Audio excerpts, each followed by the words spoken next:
আজ আমি তৈরি করছি হান্ডি চিকেন রেসিপি। তার জন্য পরিমাণ মতো তেল দিয়ে দিয়েছি, দিয়ে দিলাম একটা তেজপাতা আর দিয়ে দিচ্ছি পরিমাণ পেঁয়াজ কুচি। দিয়ে খুব ভালো করে আমি পেঁয়াজটাকে ভাজা ভাজা করে নেব। আমি চিকেনটা কড়াইতে কিছুটা পরিমাণ কষিয়ে তারপরেই হাঁড়িতে করব। যেহেতু আমি মাটির হাঁড়িতে করছি না, আমি বাড়িতে যে রান্না হয় সেই হাঁড়িতেই আমি আজ হান্ডি চিকেনটা রান্না করে আপনাদের দেখাবো। আশা করি আপনাদের ভালো লাগবে। দেখুন, কথা বলতে বলতে পেঁয়াজটা ভাজা ভাজা হয়ে গিয়েছিল। একটা টমেটো কুচি আর স্বাদ মতো লবণ দিয়ে আমি আবারও মশলাটাকে ভেজে নিয়েছি। এবার দিয়ে দেবো আদা আর রসুন একসঙ্গে বাটা। আমি আদা আর রসুন একসঙ্গে বেটে কষিয়ে নিচ্ছি। আপনারা চাইলে আদা আর রসুন আলাদা আলাদা বেটেও দিতে পারেন। আমার হাতে কিছুটা সময় কম ছিল, তাই আমি আদা রসুন একসঙ্গে বেটে দিয়ে দিয়েছি। দেখুন, আদা আর রসুনটা কিছুক্ষণ কষানোর পর আমি স্বাদ মতো হলুদ গুঁড়ো আর লঙ্কা গুঁড়ো আর একটা কাঁচা লঙ্কা দিয়ে খুব ভালোভাবে মশলাটাকে আবারও কষিয়ে নিচ্ছি। মাংসর মশলা না কষালে মাংসটা খেতে ভালো লাগে না। দেখুন, একটুখানি মশলা কষানোর পর আমি জল দিয়ে দিচ্ছি, যাতে সব একসঙ্গে মশলাগুলো মিশে খুব ভালোভাবে কষানো হয়ে যায়। দেখুন, খুব ভালোভাবে মশলাটাকে নাড়িয়ে চাড়িয়ে আমি কষিয়ে নিলাম। মশলা থেকে এবার তেল ছেড়ে দিয়েছে। এবারে আমি মাংসগুলো মশলার মধ্যে দিয়ে দিচ্ছি। দেখুন, মাংসটা দিয়ে দিয়েছি। দিয়ে এবার আমি মাংসটাকে খুব ভালো করে কিছুটা সময় ধরে কষিয়ে নেব।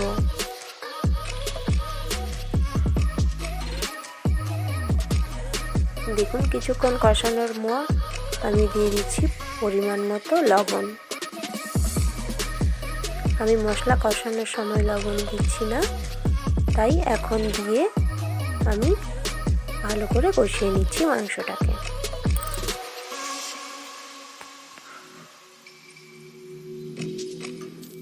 দেখুন, মাংসটা কিছুটা কষানো হয়ে গেছে, মাংস থেকে তেল ছেড়ে দিয়েছে।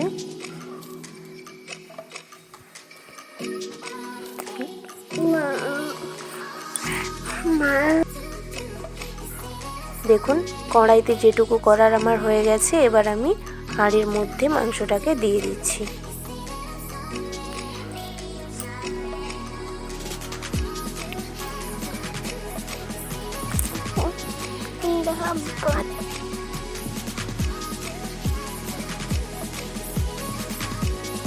দেখুন, সব মাংসগুলো আমার হাঁড়িতে দেওয়া হয়ে গেছে। যেহেতু বাঙালি মানে আলু তো মাংসতে দিতেই হবে, তার জন্য আগে থেকে ভেজে রাখা আলু আমি এই মাংসের মধ্যে দিয়ে আবারও এই হাঁড়িতে মাংসটাকে খুব ভালো করে কষিয়ে নিচ্ছি। দেখুন, কিছুটা সময় কষানোর পর আমি একটু সময় ঢাকা দিয়ে দিচ্ছি। দেখুন, একটুক্ষণ ঢাকা দেওয়ার পর আমি আবারও মাংসটাকে ভালো করে কষিয়ে এবার পরিমাণ মতো জল দিয়ে দিচ্ছি। দেখুন, পরিমাণ মতো জল দিয়ে দেওয়ার পর একটু নাড়িয়ে চাড়িয়ে আমি আধ ঘন্টার মতো স্টিমে রেখে দেব। দেখুন, ফিরে আসছি আধ ঘন্টার পর। দেখুন, আমার লাল লাল ঝাল ঝাল চিকেন রেডি হয়ে গেছে। কেমন হয়েছে অবশ্যই জানাবেন কমেন্ট বক্সে। আমি মাটির হাঁড়িতে করতে পারিনি, আপনাদের সিলভারের হাঁড়িতেই রান্না করে দেখাচ্ছি। দেখুন, লাল লাল ঝাল ঝাল চিকেন রেডি। রেসিপিটা কেমন লাগলো অবশ্যই কমেন্ট বক্সে জানাবেন। আশা করি ভালো লেগেছে। চ্যানেলটাকে এখনও সাবস্ক্রাইব না করে থাকলে এখনও সাবস্ক্রাইব করে দেবেন।